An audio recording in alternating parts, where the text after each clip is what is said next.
بسم اللہ الرحمن الرحیم۔ مرد کے راج پہ گھوڑا، عورت کے راج پہ مرغی۔ ایک گاؤں کے چودھری کے بیٹے کی شادی تھی۔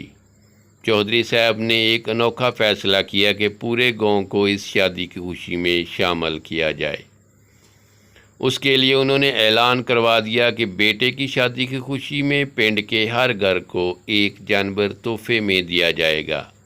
مزید یہ کہ جس گھر میں مرد کا راج ہوگا وہاں ایک گھوڑا دیا جائے گا، اور جس گھر میں عورت کا راج ہوگا وہاں ایک مرغی دی جائے گی۔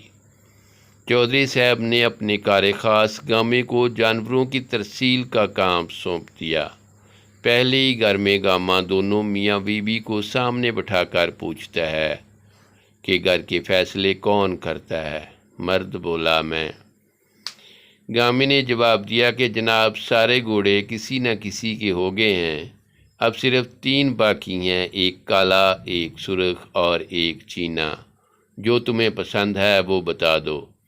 مرد نے فوراً جواب دیا کہ مجھے چینا پسند ہے۔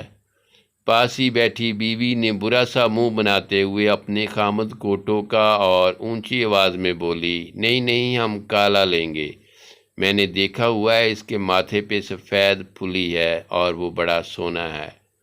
مرد نے کہا کہ چلو کالا ہی دے دو۔ گاما آرام سے اٹھا، تھیلے سے ایک مرغی نکالی، عورت کو پکڑائی اور اگلے گھر کو چل دیا۔ گاما بتاتا ہے کہ پورے گھر میں مرغیاں ہی تقسیم کیں۔ ابھی بھی عورتوں کے حقوق چاہیے۔